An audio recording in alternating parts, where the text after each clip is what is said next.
Good morning, everyone. It's a great pleasure to be here at ISMAR. I am Guan Yuye. Today, I will present our work on casual VRO, a design-free work bridging focus and casual interaction for behavior authentication in virtual reality.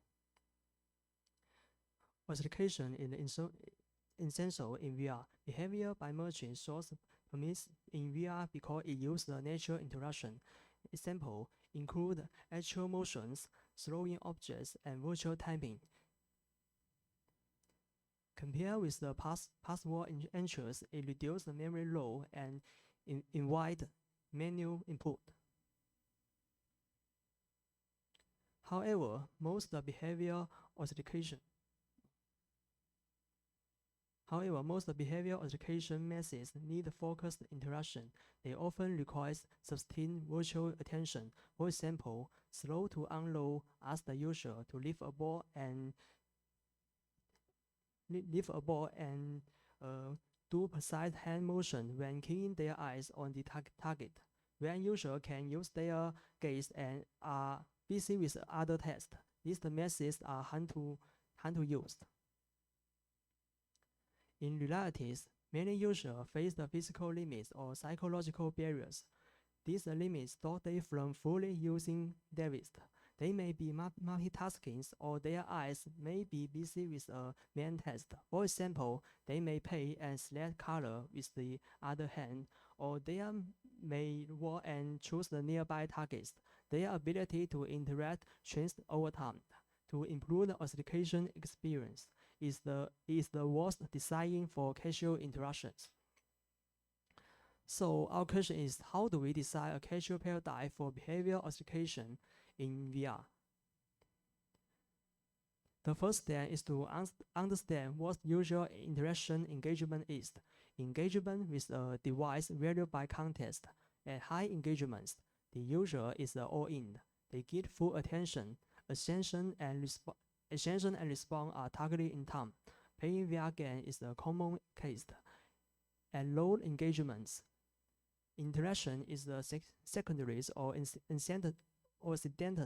For example, in the shower, a user's eye may be covered by soapy foams, so they use full-based interaction to casually turn the forces on or off. The key to building a casual interaction system is to understand the factor which affect user engagement in the interactions. The first factor is external interference, means the user can fully engage. For example, they are multitasking and can use the both hands, or they are affected by illness or work fatigue. The main effect is the lower ceiling on how much engagement they can invest in the interactions. The second one is offering multiple interaction methods lets the user choose what fits their context. When they are idle, user can adjust the color slider directly. When far away or busy with another task, they can use the remote hand gesture to toggle the switch. This casual interaction needs less conditions. In VR, we can change the interaction ability with the body transformations or special transformation. For example, extend the virtual arm length to increase the interaction distance. The third one is the test difficulty, just how much engagement is needed. The simpler of the test, the less user must invest. For example, setting a target is easier, but scaling or rotating requires more attention from the users. Building on this, a behavior authentication must account for how user behavior shifts under three factors: external interference, test difficulties, and interaction methods. This shift directly affect both recognition, accuracies, and resistance to imitation attack. Above all, we propose a design framework bridging focus and casual interaction in behavior-based VR authentication called casual VRO. The framework comprises 5 factors. The first one is the design of the authentication test, and the second is the interference test, and the third one is the interaction methods, and the fourth one is the list of the user engagements, and the fifth one is the recognition accuracies of authentications and its ability to resist mutation attacks. Building on this framework, we build an authentication prototype that supports hash-freeze and multitasking. We adapt both push-gains from the prior research on casual interaction into a roach die control in VR, using it as a core authentication test. We use a control theory to design a 3-roach die interaction message. Touch use the no remapping. It reduces the die controls. Hover and tapping use the remapping. The 3 messages cover focus to casual interaction. Next, we will further test whether the hover and tapping can support the casual interactions. Building on the prior ice freeze and divided attention word, we set 3 interference conditions. No interference. The first is the no interference, and the second is the lateral response, and the third is the visual search. In the later and the visual test, user respond with touch buttons or pin buttons. In the latent task, latent chain area 2.5 seconds. When the letter A appears, user press the button to respond. This simulates a user reacting to sudden notifications. The interference test appears in front of the user views. At the same time, the user must control the side roach die to complete behavior authentications. Finally, we need to change the user perceived experience across the framework and assess how shift in behavior by metrics impact authentication system built on deep learning algorithms. In our first study, we measured authentication accuracies across combination of interference test and interaction messages. We recruit 13 participants through all conditions over 2 days. We use the day 1 data to train the model and the day 2 data to test the classified accuracies of the trained model. The full sessions last about 90 minutes. There are 4 key findings from the study. The session time algorithms achieves over 90% accuracies across all conditions. And 2, by interaction message, touch perform best, followed by hover, then is tapping. Any interference test has no significant effect on behavior authentication accuracy. They may be because our data come from the young participants, and we also only short-term interference and don't use the long-term interference. In multitasking, low engagement messages like tapping or hover help user handle the interference test better. They reduce the input areas and test low in edge freeze and multitasking conditions. However, also made authentication faster. The image only showed part of the result. Our second study was an imitation attack experience. We recruit 15 attackers to watch user authentication videos, then asked the attacker to imitate them. We clouded this imitation behavior to attack the session time trace model from study 1, and we report the 2 metrics, attack success rate and imitation similarity score. The results show that tapping is the more resistant to imitation attackers. Hover is the second, and the touch is the most vulnerable, likely because tapping and hover ensure more behavior redundancy. The attacker can reliably mimic. Also, the time of the interference test can no significant effect on attack successful rates or imitation similarity score. In our framework, interference tests can be replaced with other type of the interference. For example, how song affect user behaviors. And then the authentication test is also interchangeable, such as switch to a slider-based interaction or even selection style test. Once the authentication test is set, we should give user multiple ways to complete in VR. We can use the transformation to decide interaction with the different level of engagement. So works well for eyes-free use and multitasking scenarios. Finally, designers should ensure the framework deliver the best possible user experience when accounting for how shift in behavior changes may impede authentication accuracies and resistant to imitation attack. Next, we discuss the elimination and future work. First, our training and test day was clouded only 1 day apart. In the future, we should test over a longer time. Second, most participants was the young adults. Next time, we should include older adults to see age effects. Third, our experience did not find a significant effect of interference tests on authentication accuracies. In the future, we should use the transfer learning to study this effect of interference test. For example, train the model on later interference test data and test it on visual search interference test data. That's all. Thank you for your attention.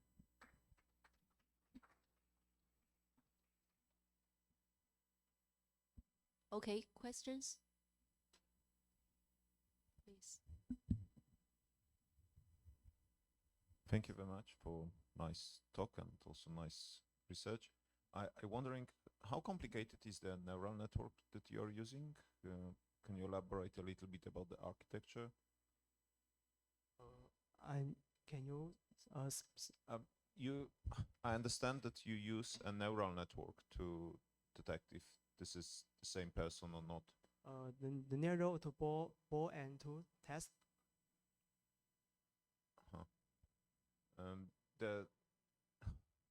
What kind of machine learning you use for this study? It's a neural network? This was on the screen at least. Oh, okay, I can take it offline. No problem. Okay, sorry.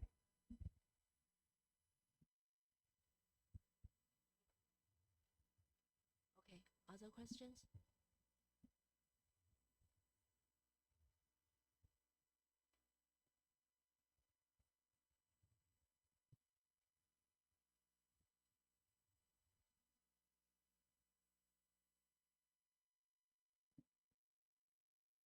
I have a question. So now you use just a handler to tap, to touch, and I think if we include more maybe multimodal data such as head, movement, and maybe voice, can you increase the authentication accuracy with that multimodal data?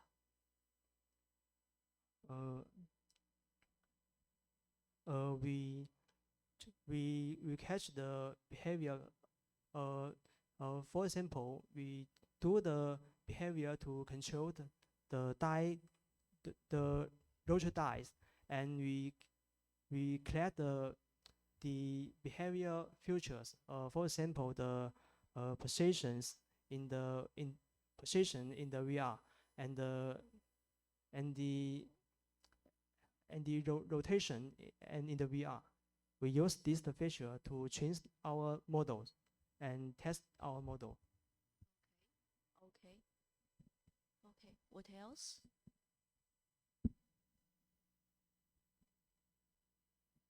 Okay, no more question. Okay, let's thanks Guanyu again. Good morning, everyone. My name is Xueyang Wang from Tsinghua University. Today, I'm excited to present our work Clock, a novel single-hand two-factor authentication technique for VR using wrist rotation and multi-finger tapping. Let's start with the motivation. As VR devices become increasingly popular, they are now being shared among multiple users in home, classrooms, and workplaces. This creates a pressing need for secure authentication.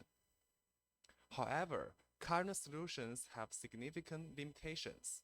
Knowledge-based methods like pings are vulnerable to shoulder surfing attacks. Someone can simply watch you enter your code. And biometric methods like fingerprint or iris scanning raise privacy concerns and are irreversibly once compromised. Behavioral biometrics, including hand movements, should promise, but typically achieve only 90 to 95% accuracy, which is not sufficient for commercial deployment. Recent two-factor authentication approaches have emerged to achieve a better balance of usability, security, and privacy. However, existing methods require complex interfaces or uncommon interactions, like specific eye blink rhythms or head movement patterns, which are difficult to learn and remember. As we all know, bare hand interactions is one of the most widely used interaction methods in VR. This brings us to our research question. Can we design a simple, natural two-factor authentication method using only the bare hand interactions? Our answer is clock. Here is how clock works. The interface is a circular numpad with digits 0 through 9. Users see two cursors, a blue one controlled by the index finger and a red one controlled by the thumb. To enter a pin, you simply rotate your wrist to position either cursor over the desired digit, then tap the corresponding finger. Let me explain the technical implementations. We use the MetaQuest Pro's hand tracking cameras to capture real-time skeletal data. For wrist rotation, we implement a direct one-to-one mapping between wrist angle and cursor positions. And for finger tap detection, we monitor the,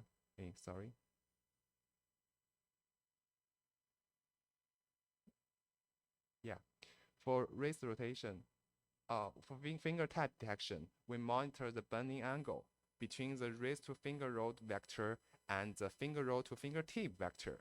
A tap is registered when this angle exceeds 10 degrees within 0.1 seconds.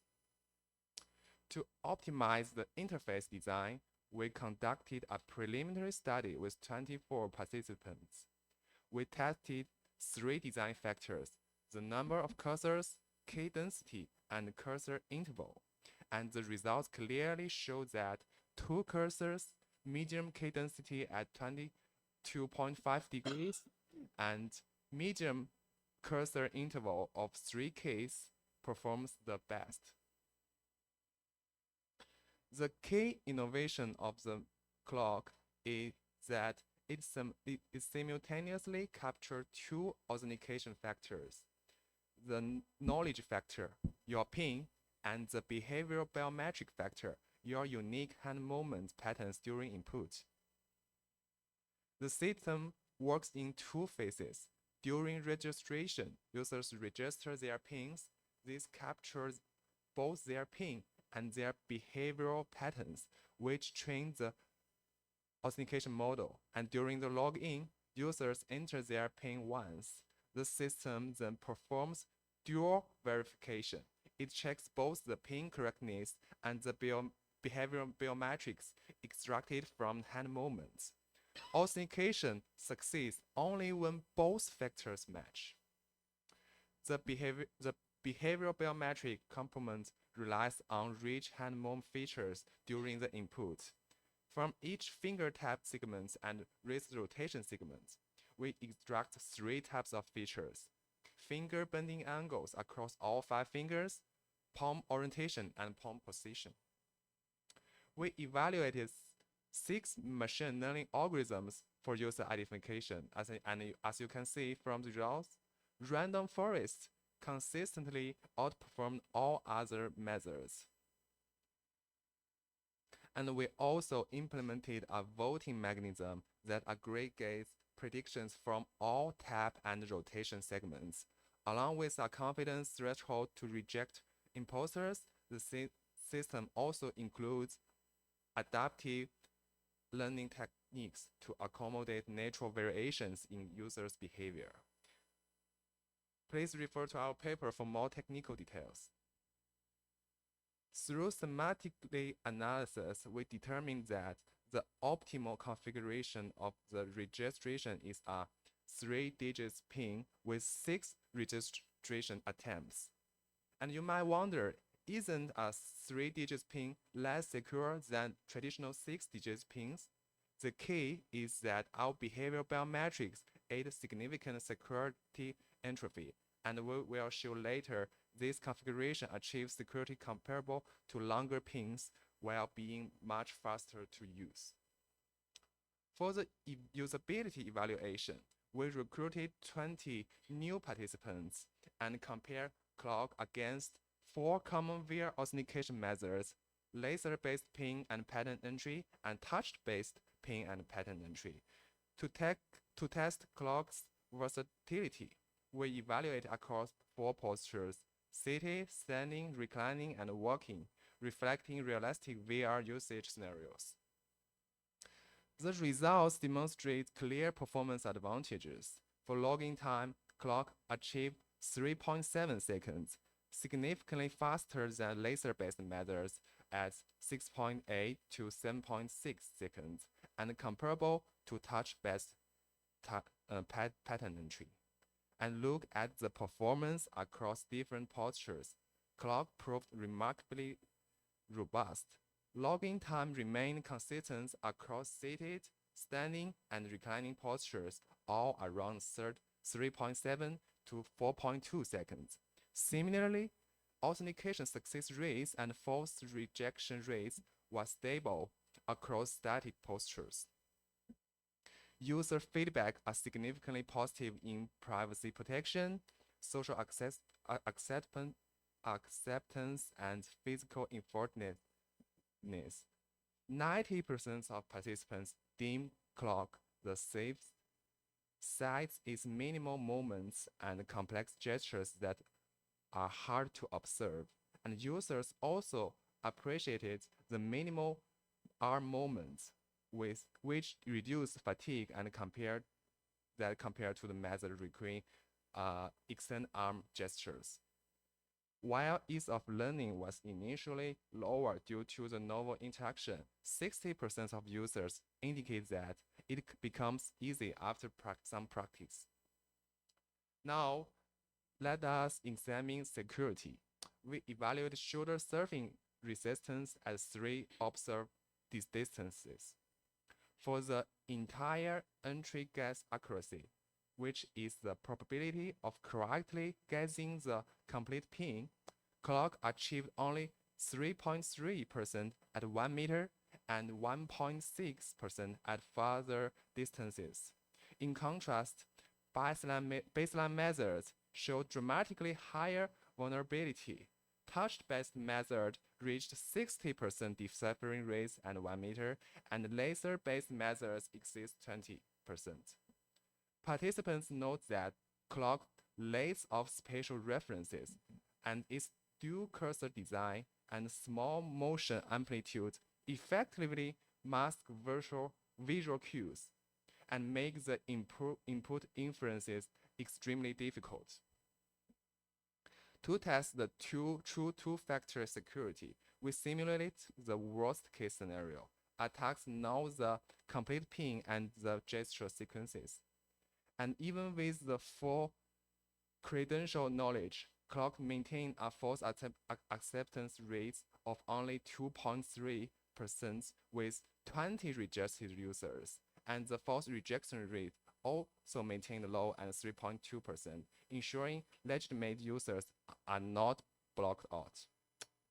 And baseline method, when enhanced with the same biometric features, showed significantly higher false acceptance rates. This validates that clock's rich hand motion patterns create strong behavioral biometrics. Finally, we conducted an 11-day longitudinal study with 15 participants to verify its real-world stability, and The pattern is interesting. Initially, the false rejection rates spiked to 40 to 50% on day 2 as users' movement patterns evolved during the adaptation period. However, with continued use and adaptive model updates, performance steadily improved. By day 6, system with 5 to 10 daily logins achieved 0 false rejections. And even with the minimal engagement of just 2 logins per day, the FRR converged to 0 by the day 10. The FAR remained consistently low throughout, near 0 from day 6 onwards. And these results demonstrate that clock achieves stable, reliable performance in long-term everyday usage. Here are the summary of our key contributions. Clock demonstrates that two-factor authentication doesn't have to be cumbersome. It can be seamlessly integrated into natural, efficient interactions. And we also acknowledge several limitations, including the stable learning curve at the beginning and the limited age group in our evaluations. And thank you for your attention. Yeah, that's all. I'm happy to answer any questions. Thank you again.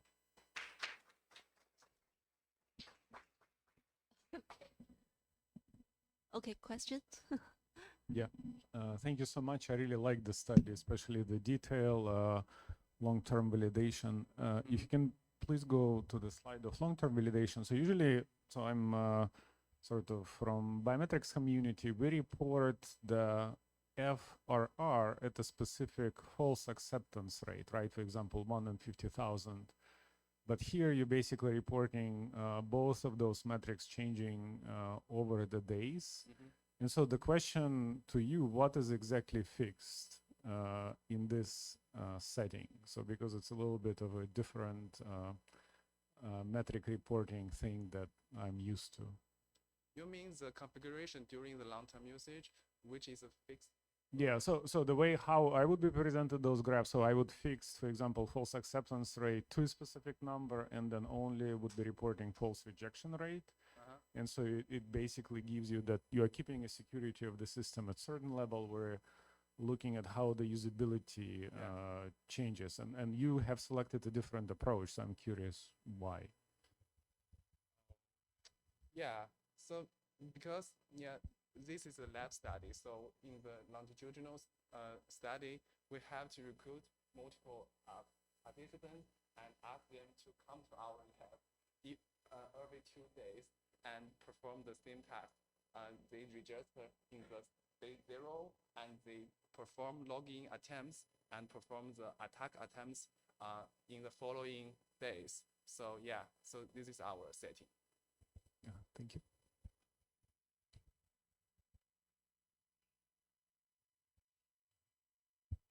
Thanks for the great work and clear presentation. I have one question about what's the effort or time to create the authentication? How many traces for user for pre-collected to create the authentication like training data set? Yeah, let me show you. Yeah, so we do a simulation study and we found that the registration period need exactly 3-digit pin with 6 registration repetitions. So and it becomes stable for our performance. Yeah, we have done a study about it. How long it takes for these 6 repetitions? Like yeah, you can imagine that each single entry needs about 3.3 to 5 seconds. So the 6 attempts need about 20 seconds. Yeah. Thank you. Thank you.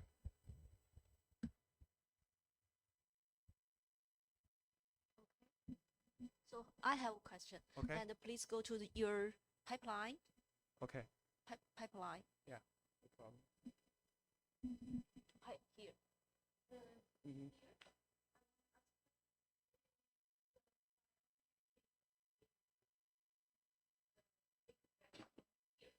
Yeah.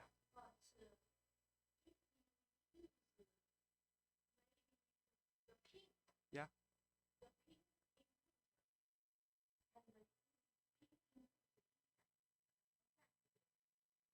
actually the biometrics behavioral features exactly extracted from the PIN input process. Users input their PIN numbers, and at the same time, their behavioral biometrics is extracted. So each of the posts was a Yes, yeah. So we do not need a separate two-factor biometric section. Only the one input section. Users input their pins, and during this period, the behavior measure is extracted and detected. Yeah. Okay, okay, thank you. Okay.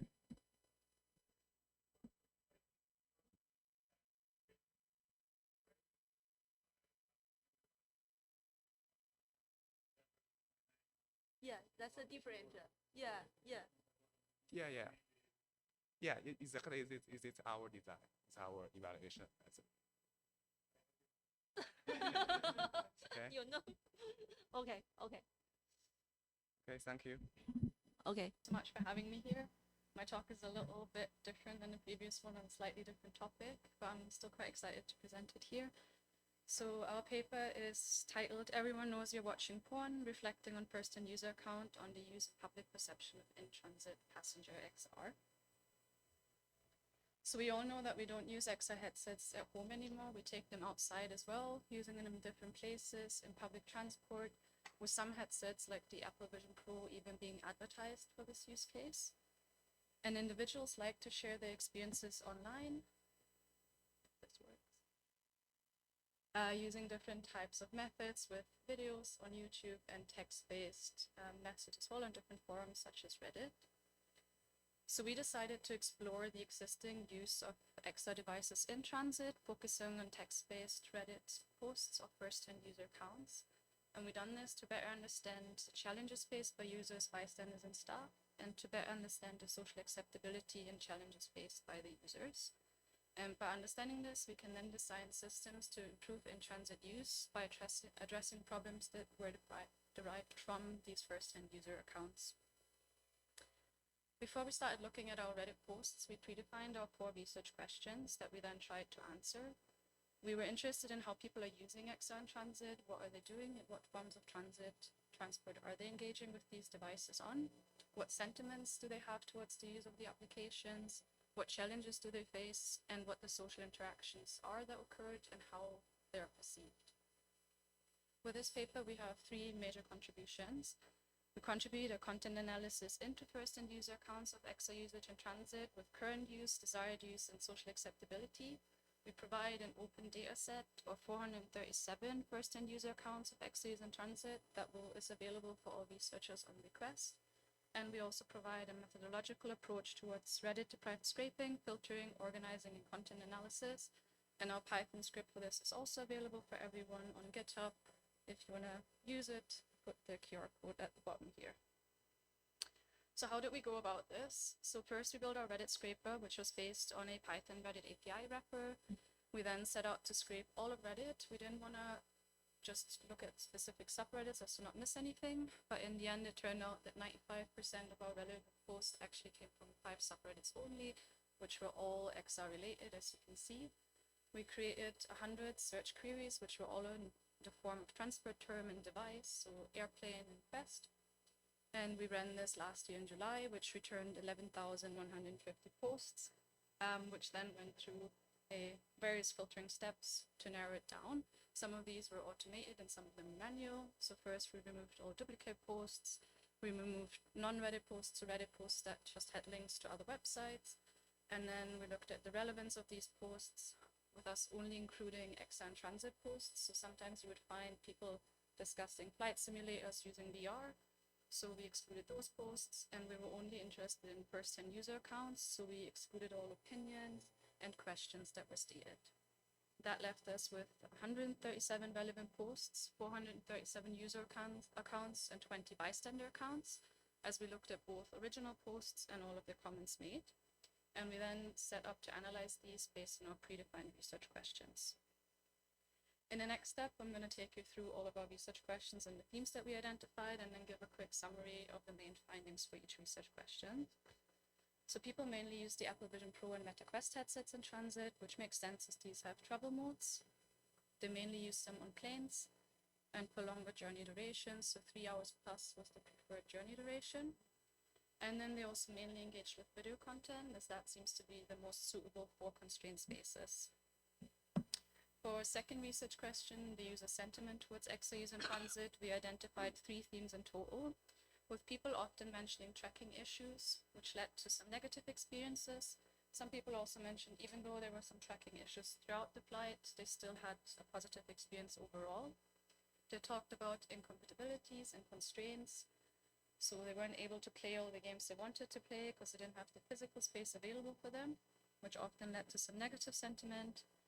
And there was a lot of positive sentiment about being immersed in escaping reality with increased comfort due to being somewhere else, mitigating flight anxiety, claustrophobia, and stress, and also enhancing the experience with content. So people stated that they preferred this kind of device to traditional displays or the seatback devices, as it also enhanced the privacy.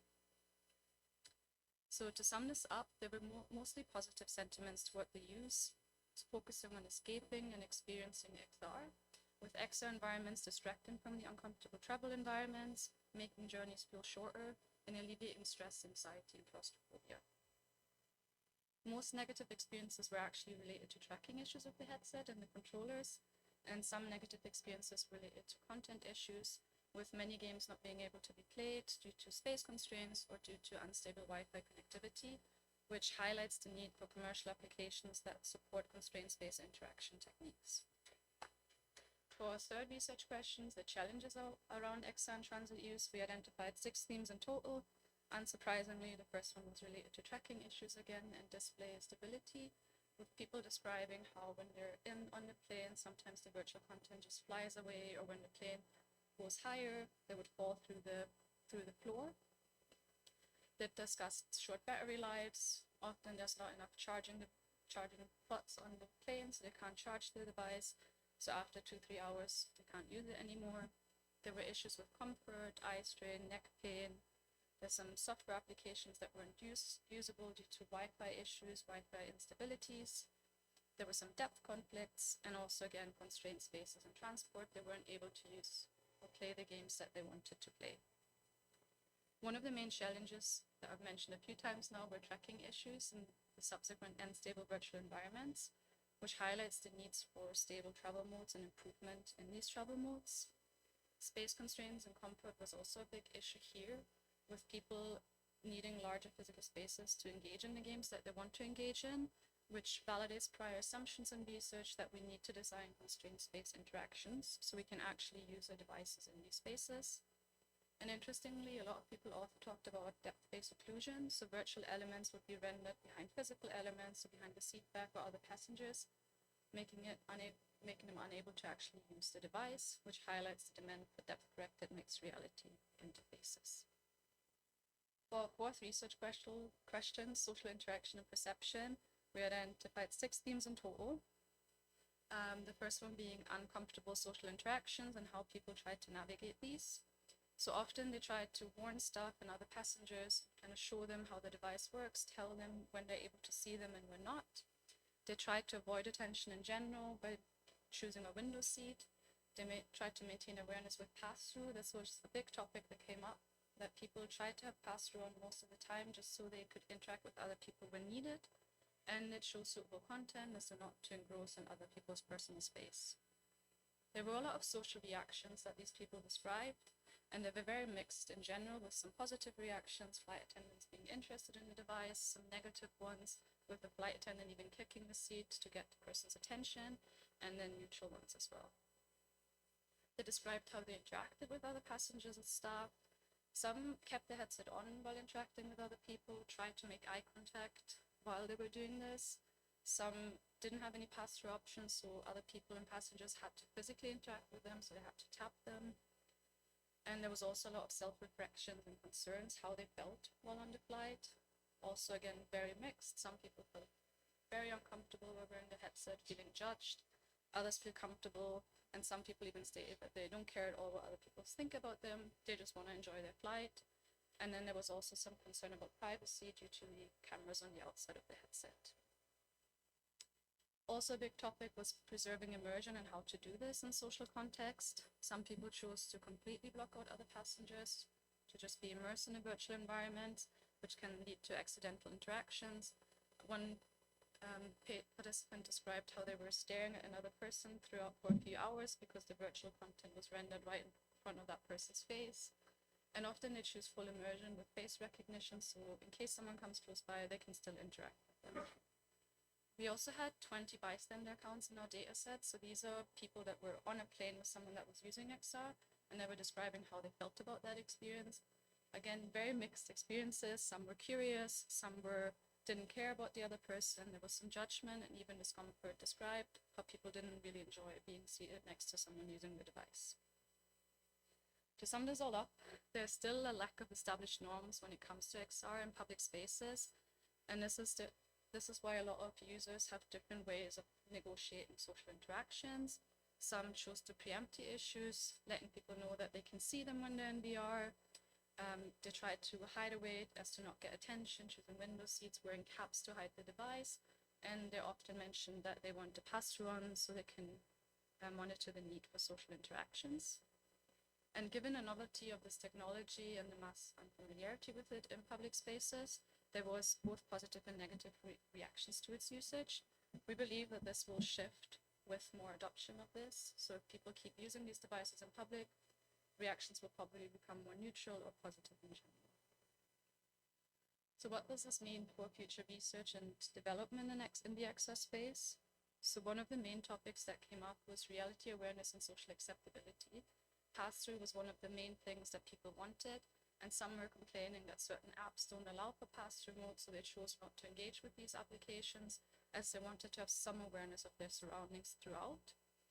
There's also still a lot of confusions with bystanders as to when the person using the XR headsets can actually see them. So when they are in pass-through mode, Apple already has the eyesight on their headsets. So whenever you're in pass-through mode, you have the eyes on the outside. So technically the bystander should be able to tell when you can see them. However, not everybody knows how to interpret this. So we need to figure out how to build ways to show bystanders that we can actually see them when we wear these devices. There also needs to be more work on headsets in general and application. Travel modes need to be improved so that we have a stable experience throughout, and we need better interaction techniques for constrained spaces. There's already been some work trying to map the larger movements that we do at home when we use XR into more discrete and subtle ones, such as hand movements or finger-based movements. And we also need to make sure that we can use the same applications at home and during transport. So if you want to play a game at home where you move around a lot, you also want to play that on the plane with smaller movements overall. We need to validate travel-friendly applications, so we need to ensure that the applications allow for travel mode. Not every application is usable in travel mode. We need to make sure that there are suitable experiences for everyone, ensuring that pass-through or some form of reality awareness is accommodated for so that people can choose to see certain elements around them, and ensuring functionality with the absence of stable internet connection, because that's not always provided while traveling. Thank you.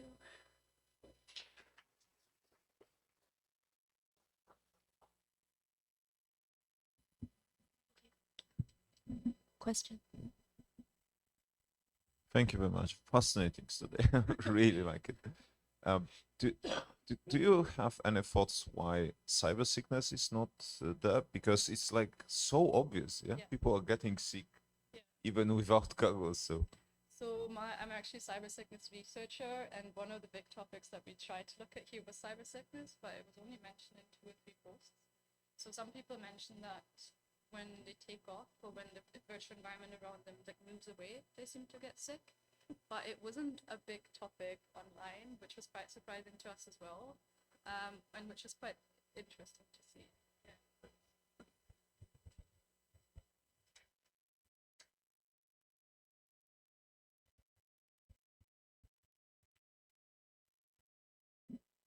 Thank you for your amazing talk. And a large amount of the feedback from the users is about the checking issues, that their those virtual objects drift away when they fly, take off.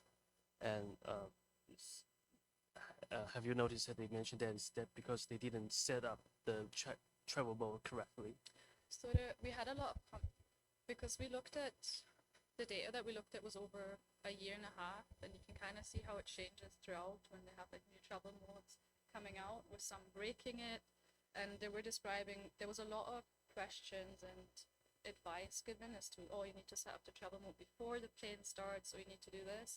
But then whenever there's a new software update, it kind of changes. So people were never really sure how to best do it, and even when they were able to set it up, it didn't always work. Most of this was on plane, but we had some experiences on ships and different ones, and people were like, we can't use it at all. As soon as the ship starts moving, it breaks, because it confuses the headset completely, because you're in a room, so it thinks you're in a stable environment, and then everything starts moving. Thank you.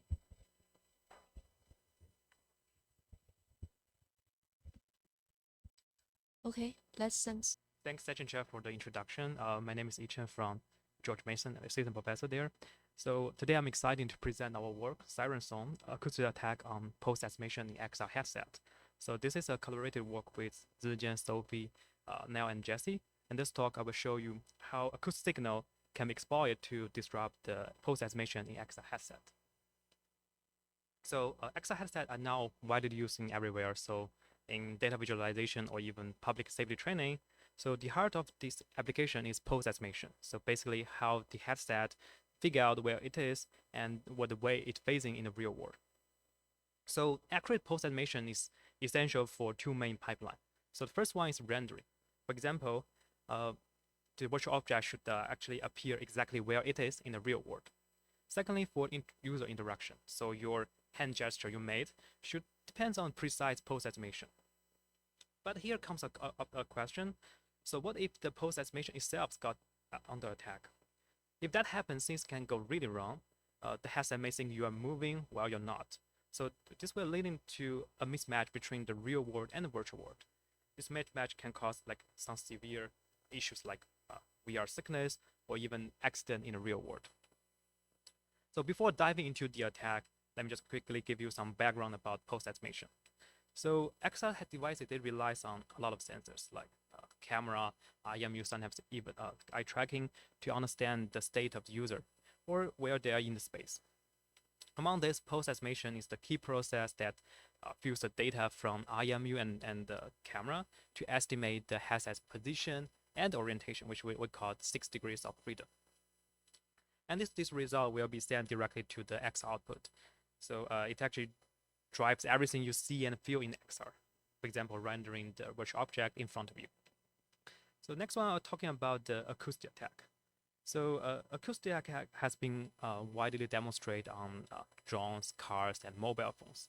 People use sound to confuse or like spoof the sensors. But attacks in XR systems are not deeply studied and has some key challenges.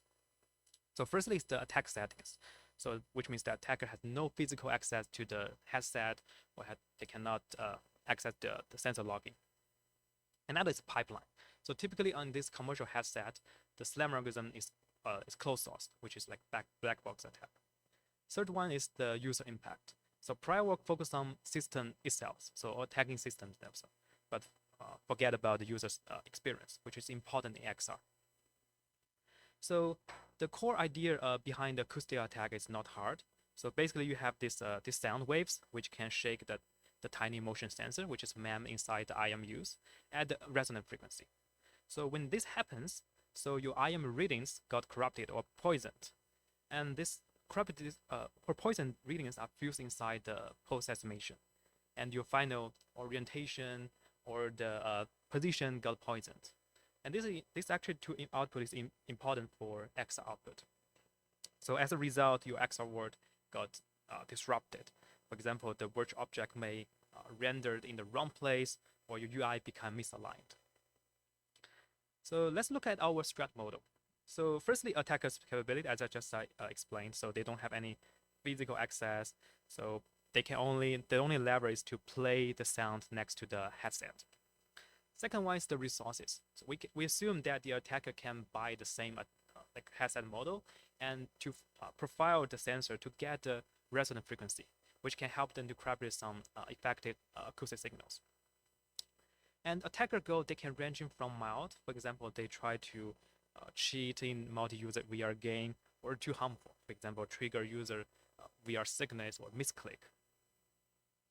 So we firstly test on the open source post-estimation pipeline, Elixir and ORB Slam, to validate our whole attack chain before moving to the commercial headset. So one interesting attack we found is slow drifting attack. So when IMU reading is small, we control it by the speaker's volume. So it's slowly drifting from the true trajectory. So let's take a look at a short demo for it. So this is the benign trace without any attack. When it's under attack, you can see the trace gradually deviate and the final pose end up with the wrong place. It has some small drifting here. However, when we push the acoustic sound past some certain threshold, we control it by the volume. We see another different mode, which we call snapback attack. So here, the IMU perturbation is large enough that the pose estimator, they cannot reconcile between the IMU readings and the camera observations. So the result is a sudden jump. So the estimated pose suddenly snap back to the starting point instead of following the real motions.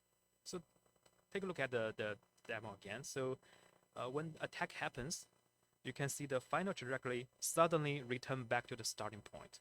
That's what we call the snapback attack. And then we also validate these attacks on commercial headset, which is the Microsoft HoloLens. So this device using the closed source SLAM algorithm. So we treat it like black box attack. So we firstly do a frequency sweeping on those IMUs to find the resonant frequency. So for the accelerometers, the peak is like 2K hertz, which means that this is the resonant frequency. And for gyroscope, there will be around like 70K hertz. We also conduct the snap attacks on HoloLens, and the success rate is quite high, over 90%. Next, I will walk you through our first attack to attacking the user input. So the motivation is simple. In many XR games, the head motion can map to controls. So what if the attacker just change the IMU ratings? So they may actually effectively change what the game thinks the user is doing.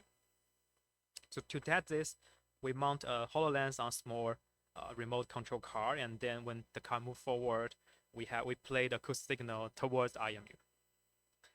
Let's look at the result of our first attack. So the top row shows the benign rounds. So you can see the car move forward smoothly, just expected. The bottom row shows the attacked round. So the car starts to move, but when the snapback happens or triggered, the headset's like estimate pose reset to the starting point, which is the starting point, which is the round. So the car was always stuck at start, and the game become unplayable. Second is the clickjacking attack. So the idea is not hard. So many application XR they using the word anchored UI. For example, virtual keyboard or the menu, which stays fixed in the space.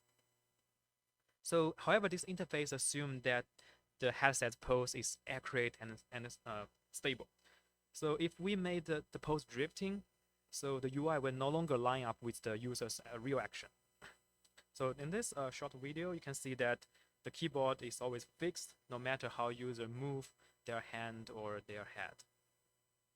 Next, I will show you what happened when we injected the acoustic signals. So this is the attacking demo, clickjacking. So definitely the video is muted for safety, so nobody in this room will get attacked. Okay, so let's make it start. So once the attack starts, you can see the injected signal make the virtual keyboard drifting and shaking, sometimes disappear. Okay, so the motion actually break the alignment between the user's hand and the keys. So the result can be the wrong characters, or user cannot able to type at all. So in short, like a small sensor level acoustic signal, they can completely destroy the basic input functionality. Next, we conducted a small user study. Sorry about it, only 5 volunteers, to understand the real world impact of the attack. So we focus on 2 main questions. So how does this attack affect the usability and the performance? Second one is that on what condition does this signal feel more comfortable to the victim or the user? So we only have 5 volunteers and 30 minutes session on HoloLens on this clickjacking application. We have 2 phases to answer the first question. We let them to do a short typing task, just typing three letter words, and then we record how long it takes to finish the typing. Second one, we test different wearing condition. Some the user will ask to wear earmuffs or listening to the music. So here is the main result for user study. So on the acoustic attack, you can see the fraction of completing typing text drops sharply. They decreasing from like 100 like fully complication to less than 50% on the attack. We also noticed that take longer to complete a typing task. The average completing time increasing from around like 60 seconds to 16 seconds. Also, all the participants said about they feel much harder to type when the attack was active. So because they need to keeping correcting the arrows, sometimes and struggling to align with the drifting keyboard. We also asked about the comfort. So everyone just preferred the music-based earphone conditions. But actually, this music can also mask the acoustic sound, which making it harder to notice. Okay, so let's wrap up. So this work is the first systematic work of the acoustic attack on XR headset, which is the post-estimation. We discovered and categorized 2 main failure mode, which is slow drifting attack and snapback attack. So building on those findings, we design and demonstrate 4 proof of concept attacks on real commercial headsets. So due to the time limit, I can only briefly talk about 2 attacks in our work, and we have another interesting attack. I'm happy to talk about it offline. Our user study further confirmed that this attack can cause significantly usability degradation and make the interaction difficult or even impossible. Finally, we discussed some potential defense strategy like future work. So for example, we can have like a hardware solution, better sensor design, or we can have like better sampling algorithms. Or they can be from some software solutions like better sensor fusion algorithms or anomaly detection to finding those malicious acoustic injections. Okay, I think I finished a little bit earlier. So I think that's all for my work. I'm happy to take any question. You can find the paper and my personal webpage there. Go. Okay, questions? I have a question. Okay. Yeah. So the acoustic sound that you use for the attacks, I think, hearable by the human ear, right? That's a good question. For example, like the gyroscope that having 17 kHz, it was just kind of like ultrasonic, but actually human can still detect it because the volume is kind of a little bit high, and they actually trigger some phenomenon called the sound pressure. So you can still feel something even though you cannot hear something. You can feel some vibrations. So I'm wondering if it's possible that, like in really low frequencies, can we impose those attacks to the users like that we are not aware of that we are attacking from someone? Yeah, good question. So basically, this attack relies on the resonant frequency of the IMU sensors. So you can only trigger the vibration or the malicious readings when your acoustic sound just reach this frequency. So for example, if you just missing this frequency, you cannot actually vibrate their sensors. Yeah. Okay. Okay. Question? No more? Okay. So let's thank the first speaker again, and all the. Okay, so that's all for today for this section. So thanks for all the speaker and attendees. We will have a rest. Okay, thank you.